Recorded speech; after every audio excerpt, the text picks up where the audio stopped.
It is Monday, so I'm joined by Adam Scher. Adam, how you doing? I'm good. Looking forward to hopefully a better week of baseball than last week, but nice 7 game slate today. How are you doing? Yeah, man, it's gonna be a good one, I think. Perfect amount of games for a Monday. Ease back into it.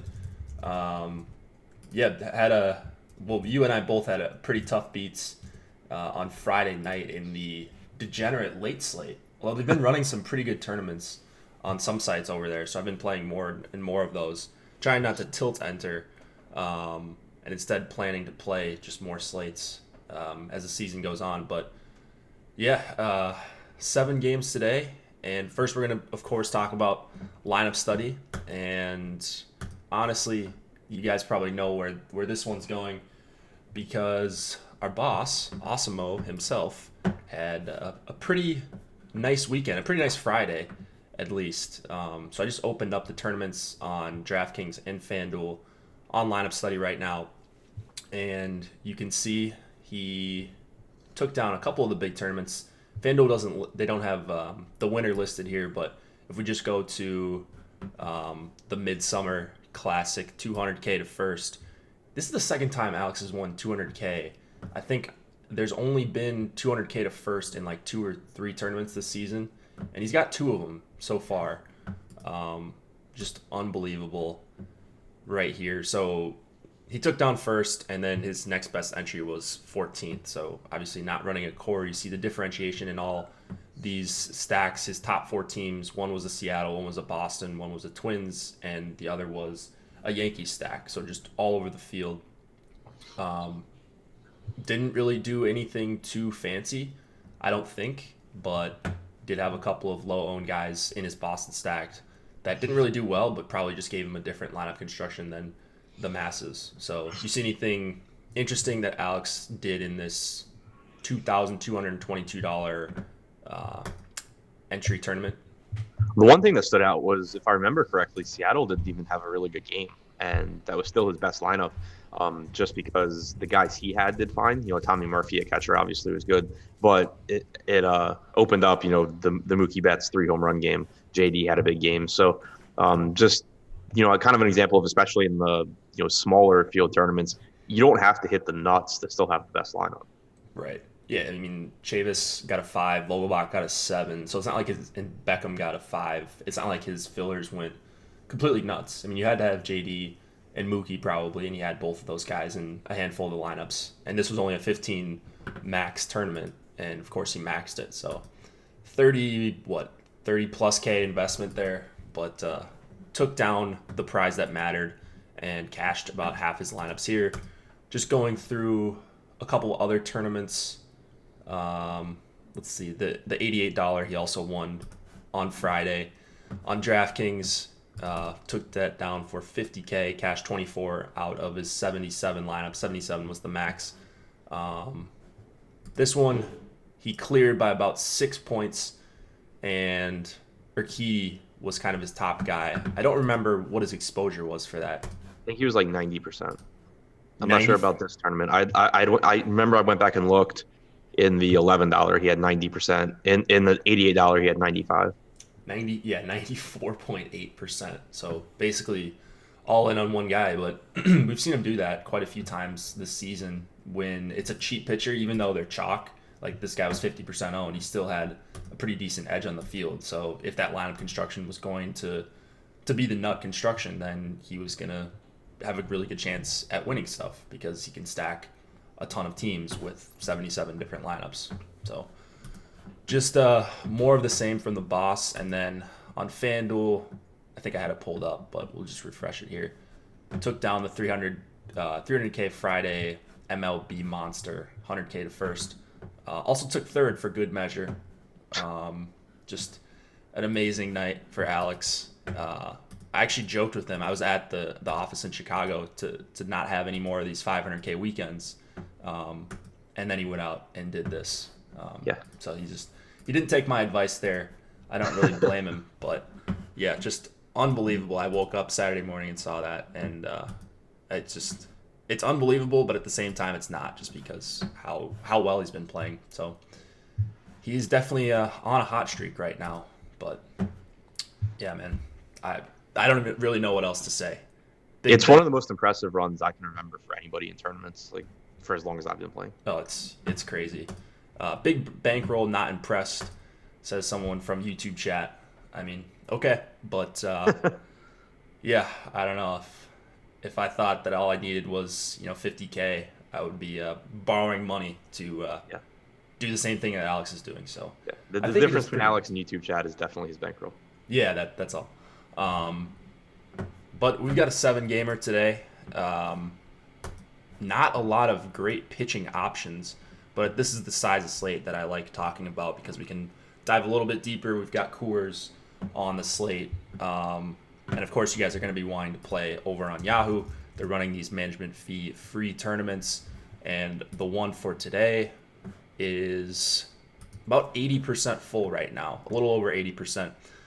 Just 265 entries left right now. So if you're watching live, be sure to reserve your entries, put your dummy lineup in, 0% management fee. You're not going to find a better tournament anywhere else in the industry, and you don't have to go up against a lot of sharks like Osimo.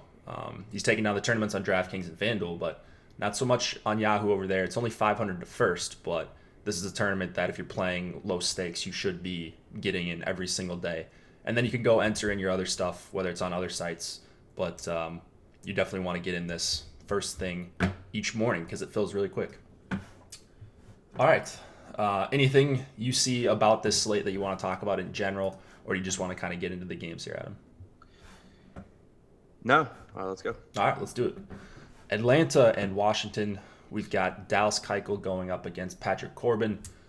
4.3 implied total for the Braves, 5.3 for the Nationals.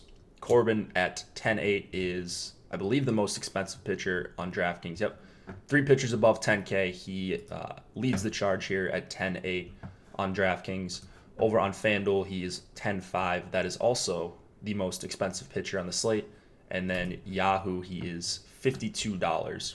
So I know it's a tough matchup against Atlanta here, but do you see yourself getting to Corbin tonight? I doubt that I get to a ton because there's a couple of other guys at the top and a little bit better matchups, similar strikeout stuff. So I don't really see myself paying all the way up where he's the most expensive pitcher. If there's a site where he is, and I know he is on DraftKings, on FanDuel he's 10.5, which also makes him the most expensive. And on Yahoo, where normally he's really cheap, but today he's $52. So he is the most expensive pitcher, except for Chris Paddock on Yahoo. So yeah, I mean, it's a tough matchup against Atlanta. He has been a bit better lately, but he still isn't having the same year that he had last year. The strikeout numbers against righties are fine, but they're not great, and you're going to get a lot of good righties in the lineup for Atlanta.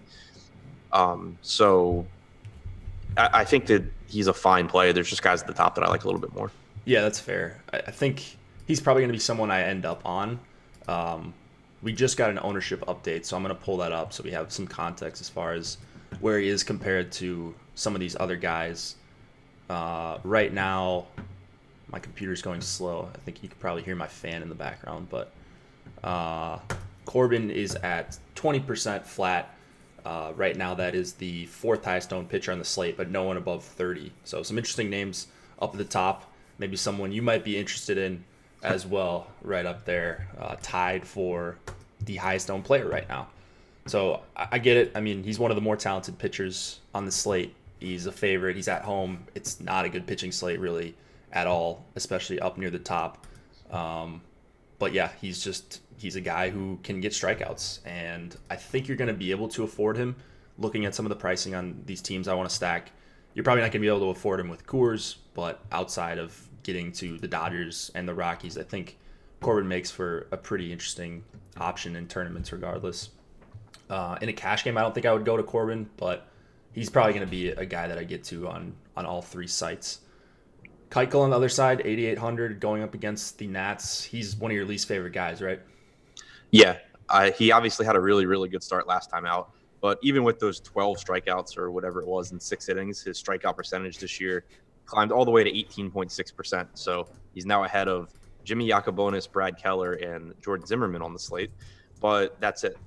He's still a decent pitcher, still relatively good at preventing runs, but he's pretty expensive, and his style of pitching just doesn't translate to a lot of fantasy points usually. And the Nats aren't a team that's going to help out there either. That start against Kansas City, you were talking about a Kansas City team missing their designated hitter and one of their best hitters. So just a really, really weak lineup. Whereas here for the Nats, you have a lot of right-handed bats. Turner doesn't strike out a lot. Neither does Rendon or Kendrick or Dozier. Depending on what catcher's in there, Kurt Suzuki doesn't strike out a lot. It's just a really, really difficult matchup for Keuchel. Yeah, for sure. I don't think I'm going to get to really any Keuchel. I would imagine he grades out as one of the worst values across the board, really. He's over 8K on FanDuel. He's 43 on Yahoo, and it's just not a good matchup. One guy that sticks out to me as being pretty cheap if he's going to be in the lineup and batting fifth is Howie Kendrick. $10 on Yahoo. Let's see, I think he's 23. Yeah, 23 on FanDuel. And then on DraftKings, he's up to 4K, so not as good of a value over there. But he would be a guy I would look to as a one-off versus Keuchel. Are you looking to stack up here against Keuchel, or is he kind of an avoid and you can take one-offs type of guy? Yeah, I actually like the stack here because, like you said, the pricing on the Nats is really affordable. I have DraftKings pricing pulled up. Kendrick's 4K. Then you get Dozier at 3,400. You get Gomes at 2,900. If it's Suzuki, then I assume he's more expensive, but he's also a good hitter. So, Victor Robles sub 4K. There's nobody on the Nats over 5K. And so you're getting high upside guys too, like Rendon and Turner at reasonable prices. I'm always intrigued by teams like this that have this much talent. And this much hitting upside against pitchers that are going to let them hit the ball. And so I do like getting to the Nats here.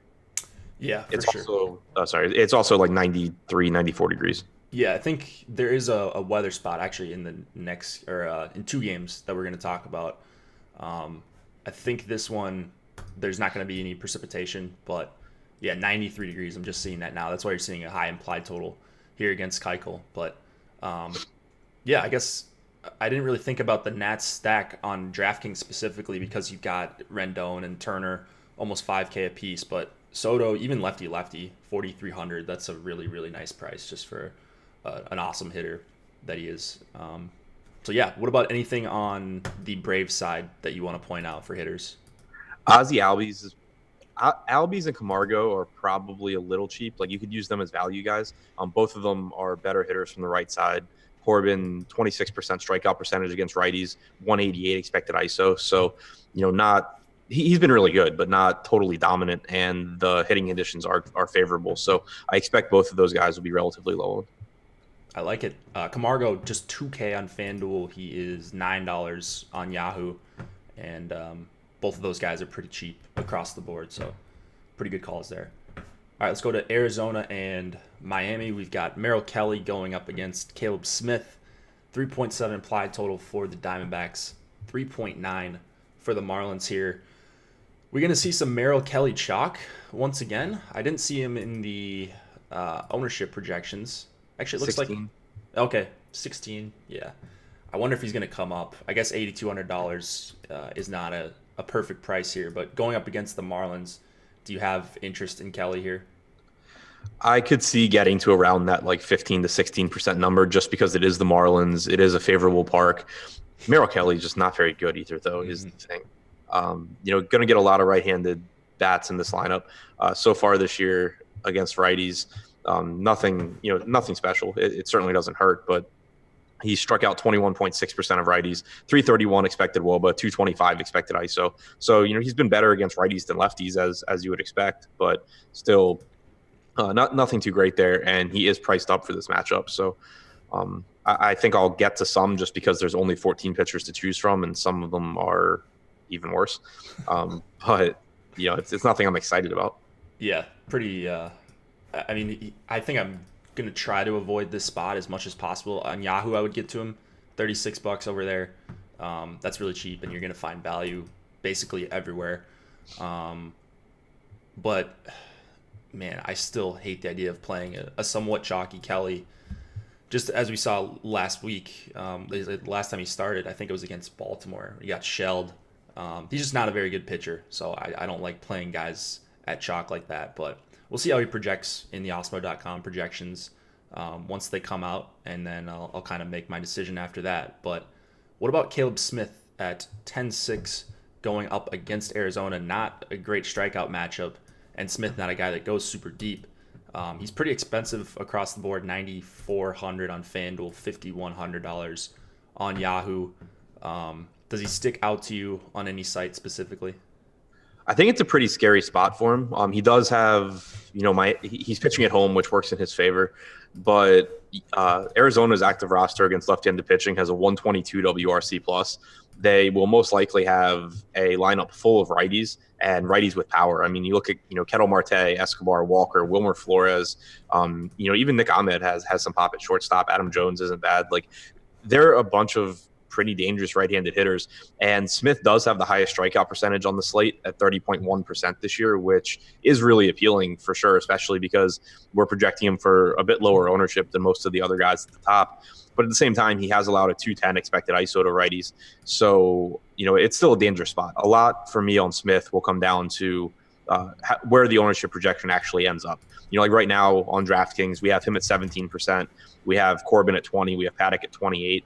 Not sure that there's a big enough gap there between him and Paddock that I would prioritize him, especially because, as you mentioned, he doesn't really go deep in the games either. So the biggest issue for Paddock is that he doesn't go deep in the games. It's not like Smith is likely to throw 20 pitches more than Paddock or something like that. So it really just purely does come down to matchup and price. So it'll end up mattering a lot, I think, what the ownership projection ends up at. Yeah, I mean, with all these guys bunched up right now, it's hard to tell. But if one or two emerges from the pack or a couple guys drop down, it'll be easier to talk about this by the time you get to the deeper dive and then we get to live before lock. But yes, I think Smith is going to be he's going to be in my pool for sure. I don't see myself making a major stand. I don't see him projecting as a good value, especially on DraftKings. I think I'm more interested in him on FanDuel on a one-pitcher site because he can rack up strikeouts even in tough matchups, but you're probably not getting him going 7 innings like you might with a normal ace on any other team. But good park here, low implied total against. He's going to be in my pool for sure. Did you say you were interested in any Arizona bats against Smith, and would it be more of a stack situation, just hoping that you get Smith out of this game early? I think you can stack because they do have, pretty good hitters, and Miami does have a terrible bullpen behind Smith. But I think it's also a pretty appealing spot for one-offs just because Smith's a high strikeout, high home run guy. So, looking to someone like a Christian Walker or Marte or Escobar, $2,000 or $3,000 Wilmer Flores, guys that even if Smith has a good start, it's relatively likely he still gives up a home run or two. Flores is $2K on FanDuel, $11 on Yahoo. He was kind of the one guy I was looking at as a value bet here in a low total game that might go a little bit overlooked. Probably not on FanDuel. He's going to get ownership over there just because he's dead minimum and he's, according to some people, a lefty basher. And Smith does have some home run problems. So not overly interested in bats here, but I'll probably get to some of these Diamondbacks, like you said. I think they are pretty appealing as one-offs as well. All right, let's go to Pittsburgh and Cincinnati. We've got Jordan Lyles going up against Sonny Gray. 4.1 implied total for the Pirates. 5.5 for Sonny Gray and the Reds. Talk about your boy here. I'm pretty frustrated that he got bumped back a day by Alex Wood because I think if he had faced the Rockies instead of the Pirates, I would have finally won my 10K bet. But it's a tough matchup here. He is pitching at home, which is a nice park shift for Pittsburgh. Really, really difficult strikeout matchup. The Pirates have one of the lowest strikeout percentages against right-handed pitching this year. They've been an above-average offense, 18.4% strikeout percentage on their active roster, 109 WRC plus. So all that stuff's really scary for Gray. The flip side is that there's no pitching outside of Paddock that I'm really in love with on this slate, and I think Gray is as good as any of them as far as talent level goes. He has the second highest strikeout percentage this year at 28.7%. He has the best xFIP on the slate at 3.35. Second or fourth best K minus BB, but he's in the same category as Corbin and Paddock. So really good pitcher at a cheaper price tag than the guys who are even remotely comparable to him. So I do think I'll get to some Gray. The one thing that surprised me was that he is projected for 28% ownership. I'm hoping that comes down. If he stays that high, I wouldn't expect that I get over the field. But if it does come down, then I start to become more interested. I think it will come down just because it's like the only game with weather issues. So as people start to build, maybe if we get some more concerns closer to game time, even more people will get off of him. But yeah, I think everything you said is correct about him. You're not getting a discount on the other guys either. So even in a tough matchup here, $9,400 for a minus 181 favorite with a lot of talent, I think makes sense. And a lot of respect shown to Gray here in Cincinnati. Just a 4.1 implied total for a tough team in the Pirates. So I like the call. I'm hoping his ownership comes down. I think it will in our next few updates, maybe in the afternoon. Lyles at 6,200. Is he going to be one of these cheap guys you get to on the 2 pitcher sites? Probably. It obviously didn't go very well last time. Got absolutely lit up by the Cardinals, but he's still really cheap. I don't love it. I don't know how much I'll have to get there, but he's decent. The Reds aren't great. There's nothing that like stands out as Lyles being a great play. It's just more of when you look at the guys priced around him in terms of talent. You have Lyles, you have Jimmy Yacobonis opening, so he's not likely to go deep. Thomas Pannone against Kansas City, I guess, is okay, but it's just a cheap pitcher. Yeah, nothing like crazy good here about the Reds. They're a thoroughly average team versus righties. Active roster, 20% K rate, 156 ISO, exactly 100 WRC plus. So it's just kind of a whatever matchup here. But as far as strikeouts go, Lyles isn't the biggest strikeout pitcher anyways. But he's 6,200, and there just aren't really any options that you can get to with any sort of certainty, at least. So he's probably one of my favorite cheap guys on this slate right now, as weird as that is to say, with the big total against him. What about the Reds bats here? I'm guessing we're going to have quite a bit of interest in them. Yeah, certainly as a stack, but also as some of the better value plays, I think. Josh Van Meter, assuming he stays in the lineup, is still really, really cheap. Scooter Gennett's a nice, cheap second base option. Joey Votto's a cheap enough first base option, especially in cash games. He's never the most appealing tournament one-off because he doesn't hit that many home runs, but, gets on base, has a favorable matchup. Lyles has really struggled with lefties this year. He's allowed a 420 WOBA and a 282 ISO. His expected numbers are better, 341 and 187, but still not great numbers, and you do have a lot of cheap lefties in this lineup.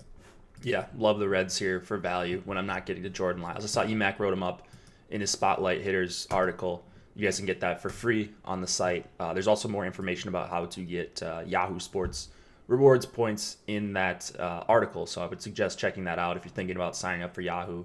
You can use the promo code in that article and find out more information. We can't post that link in chat because there's some issues with it, but you guys can find that very easily on the site, right on the homepage. All right, any Pirates bats before we move on here?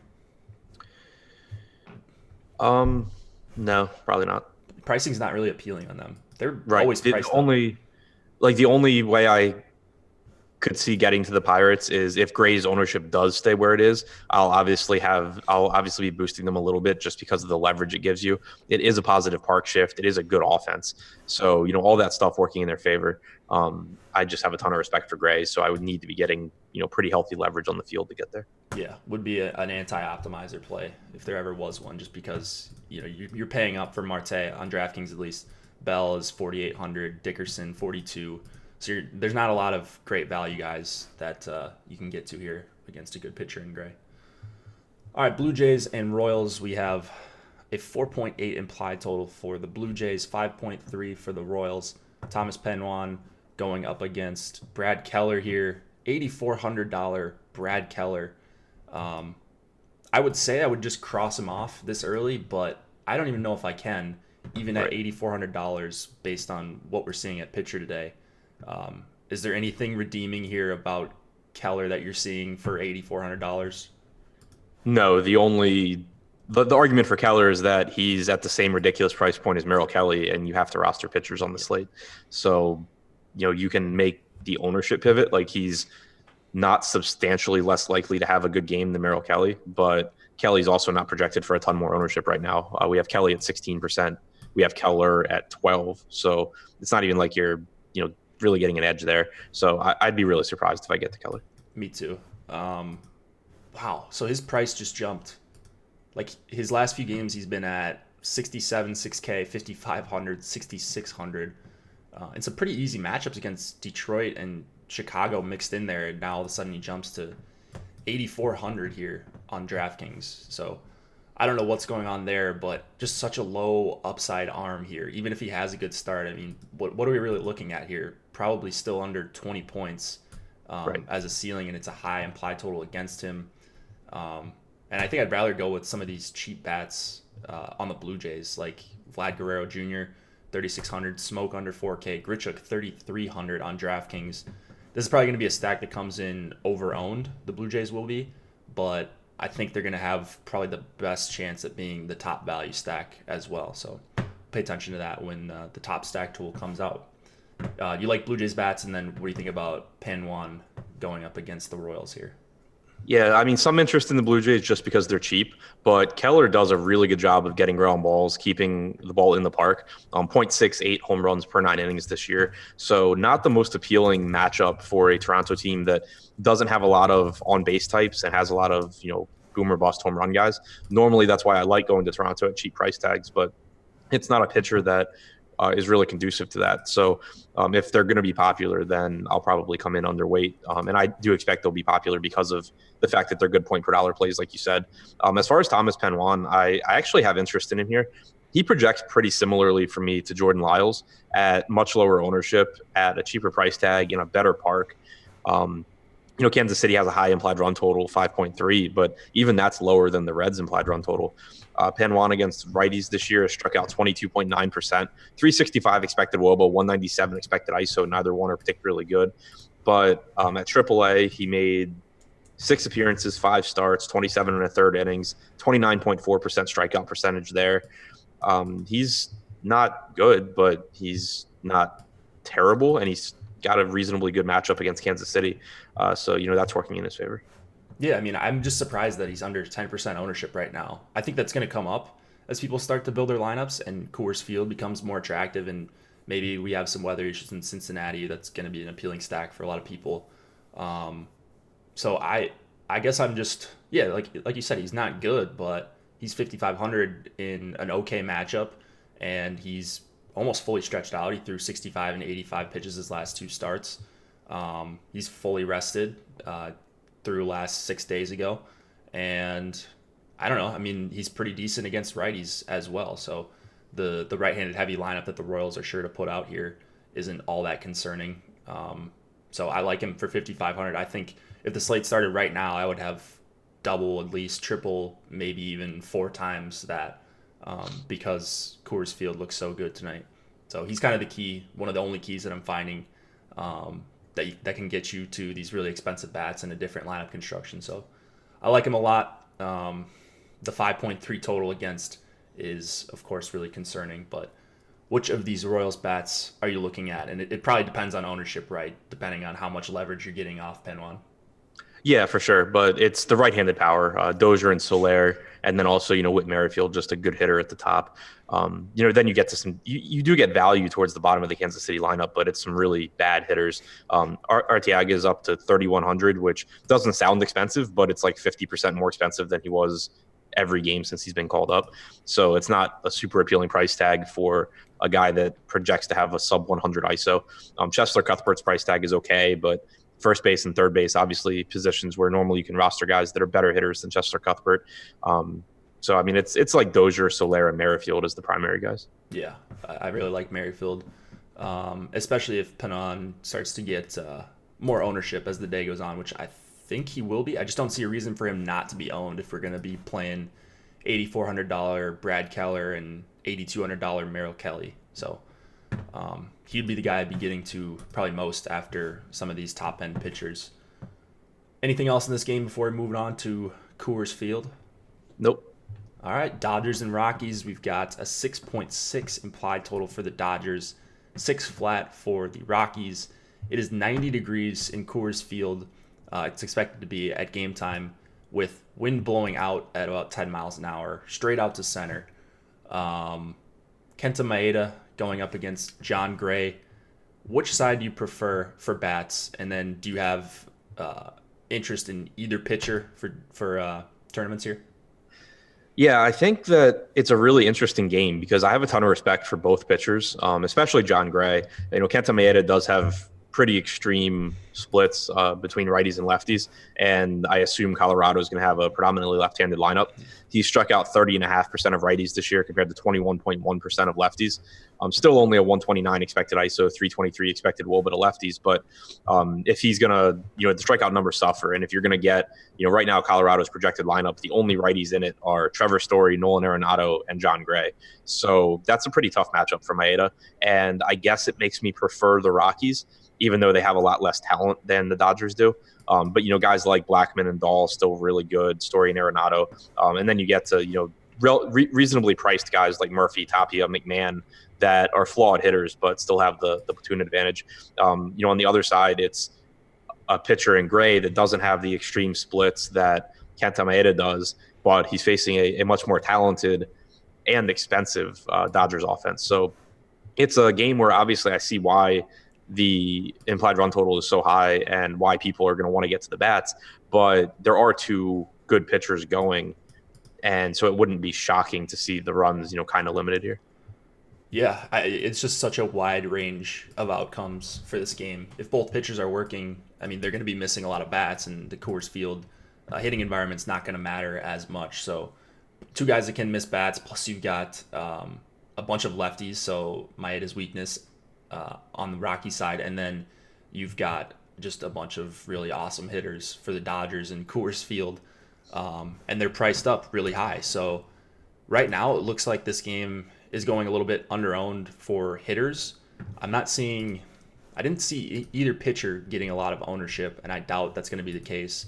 A lot of people won't want to play Gray versus the Dodgers bats, and that's understandable. Gray right now is 4% ownership. I think I would be over on Gray just on talent alone, $6,600 for a really talented pitcher. Like even if you get to 10 or 12%, because he could go out there and strike out 6 in 6 innings and easily pay off that price tag on the two pitcher sites. Like once again, if we're playing Brad Keller and Merrill Kelly for almost $2K more, then why not play under-owned John Gray in a tough matchup as well?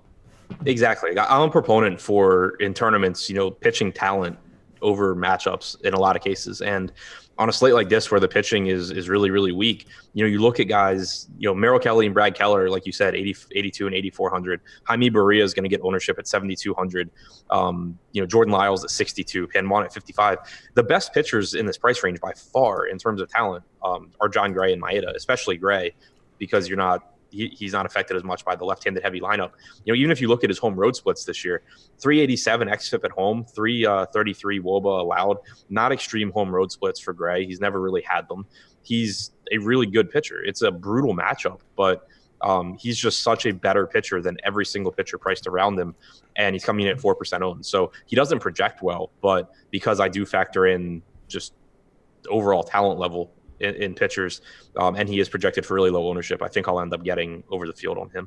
Yeah, I couldn't agree more. And looking at the pricing I think the Rockies are pretty appealing on Yahoo. Just a couple of their guys at $21, but Blackman and Story, those are the guys at 21, and then everyone else in the mid to high teens. Dahl, Murphy, both 18, Arenado 17, McMahon 17 as well. So I like stacking up the Rockies over on Yahoo. And then I like the bats all over the place. Like I said, wide range of outcomes for this game with two good pitchers on the mound and a massive implied total in good hitting weather. Anyone that you want to talk about?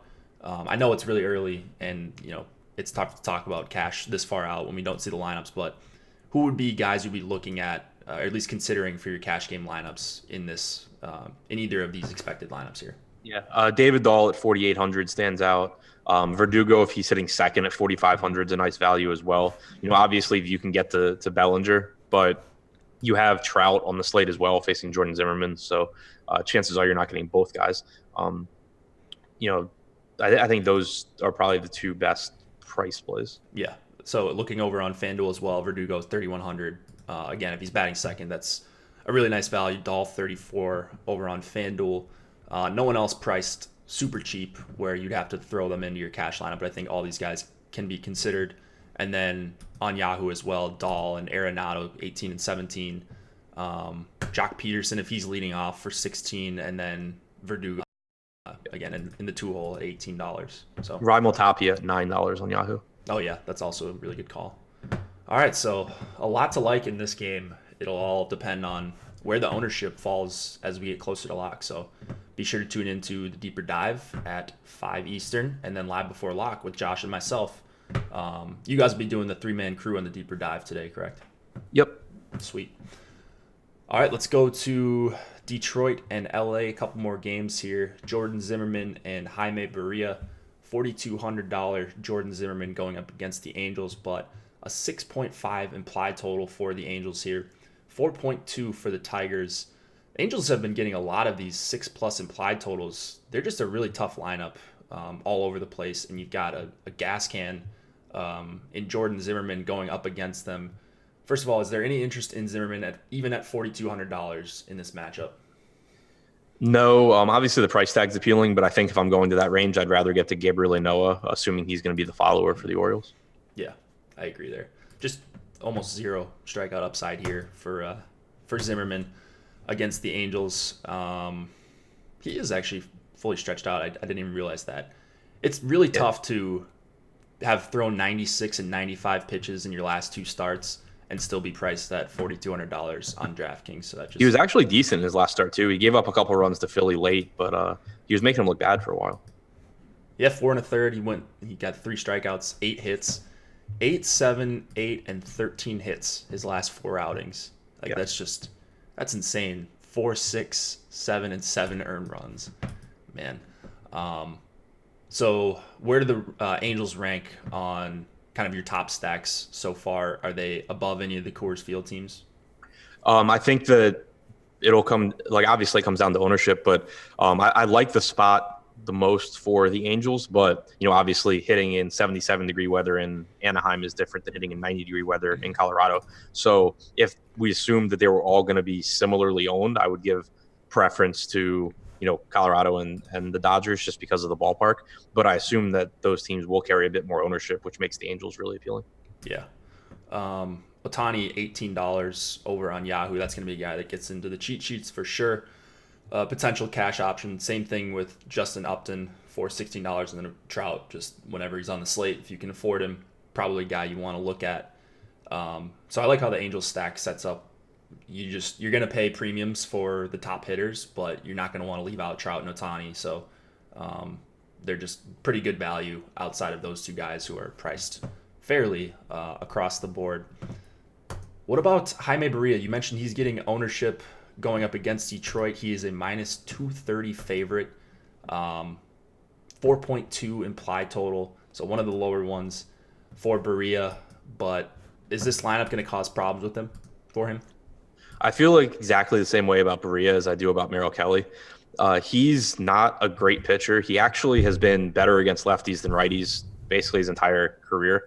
Since the start of last year, he struck out 16% of right-handed hitters. He's allowed a 212 expected ISO, 356 expected WOBA. Compared to lefties, he struck out 22.3%. So, 6 percentage points higher against lefties, 302 expected WOBA, 151 expected ISO.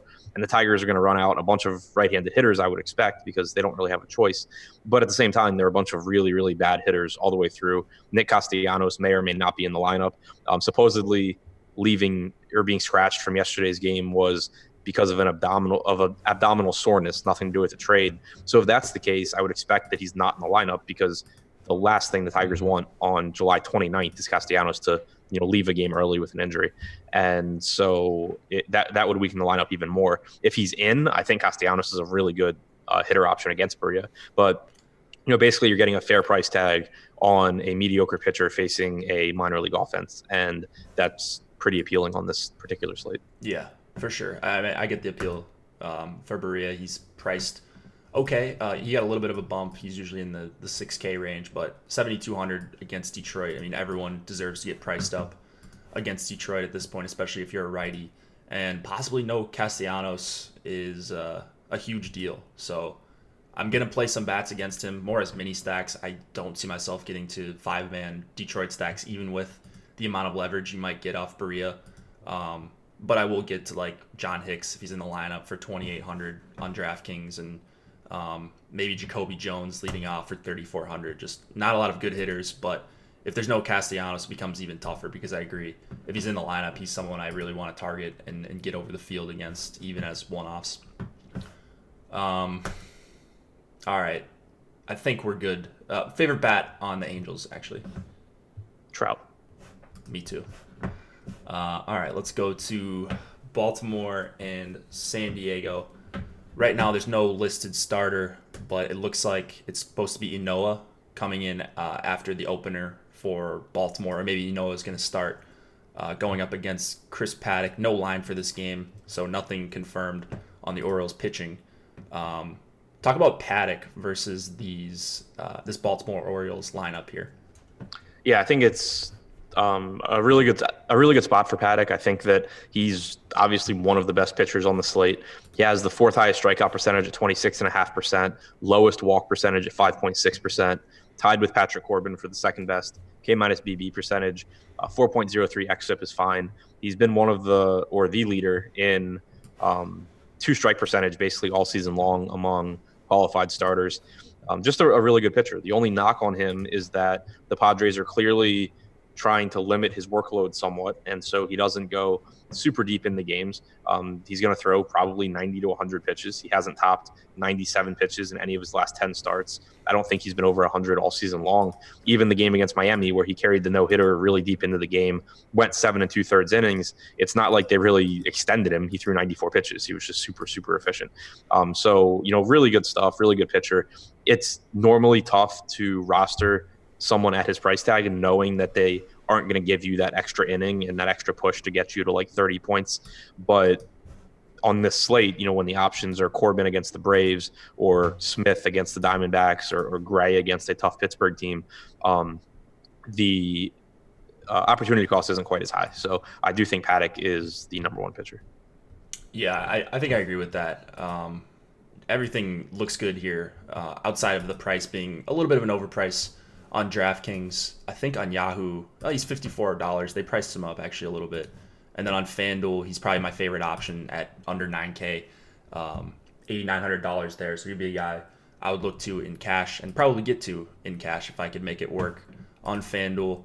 But yeah, kind of the clearest path to success here, assuming he's going to be a pretty big favorite at home against Baltimore. Nothing worrisome about the matchup, and he's just a good pitcher, and he can be really efficient at times. So, I don't think he's any worse at going deep into games compared to a guy like Caleb Smith. Smith might get up into 100 pitch territory, but he oftentimes doesn't go past 6 innings. So, with all these guys priced up, Corbin included, I think Paddock makes for the best value out of them, and looks like the ownership isn't differing too much compared to some of these options for me to really worry about getting to a 30% owned Chris Paddock here.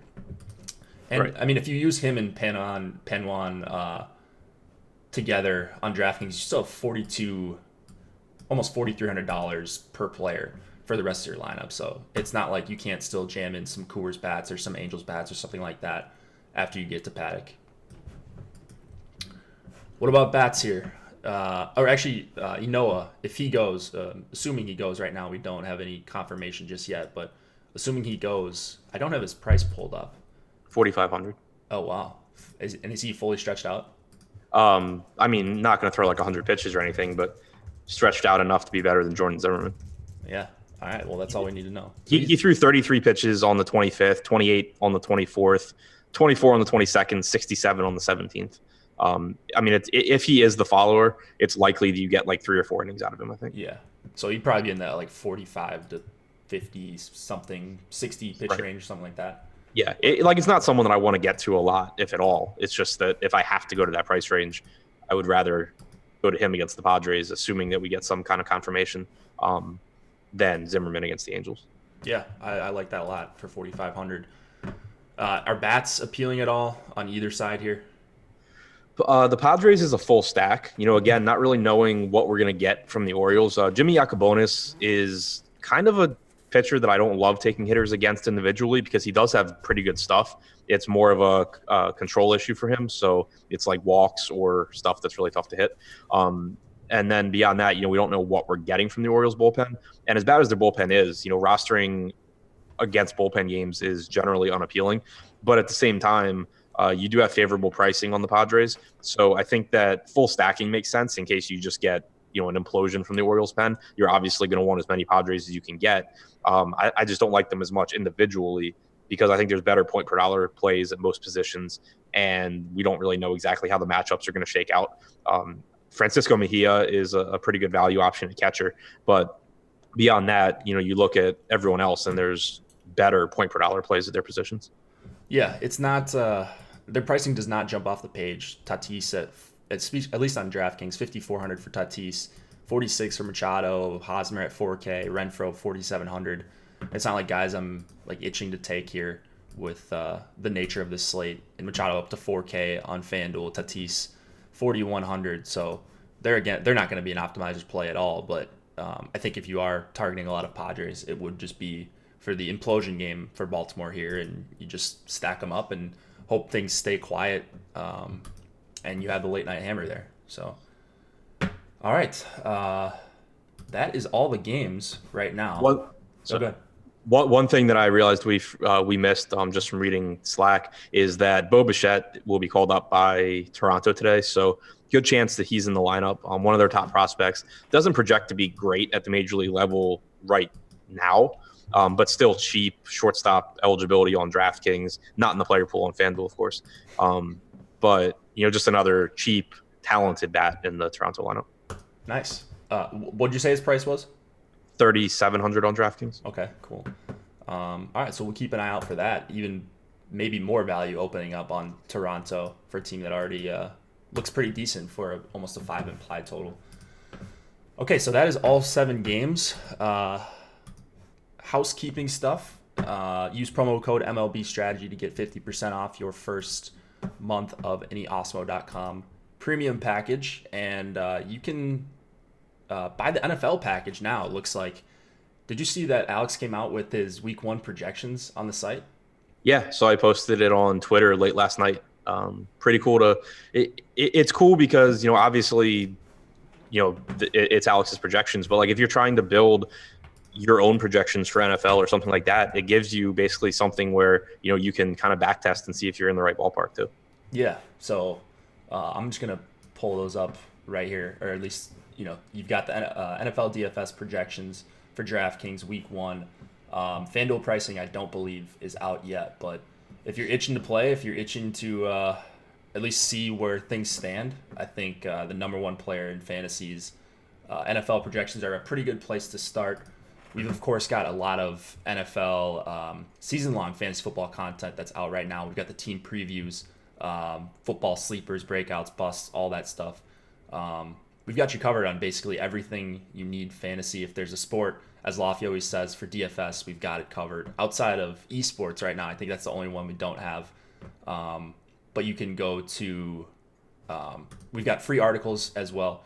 If you don't have access behind the paywall, we've got a quarterback and running back write-up for Week 1. So early Week 1 content. We are 5 weeks out, but it's going to come fast. So get started with your research with us and use that promo code MLB Strategy. What do you got going on for the rest of the day, Adam? Just a deeper dive? Yeah, deeper dive at 5 o'clock with Lofty and Alex. All right, and then make sure to tune in to Live Before Lock afterwards. I believe we will be on the same stream, but don't quote me on that just yet. I think Josh is going to produce. He'll be producing the Live Before Lock. So assuming he produces the deeper dive, you can just stay on that link. That's been working out pretty well for us, it looks like. And make sure you join that management fee free tournament on Yahoo. It's filling very fast.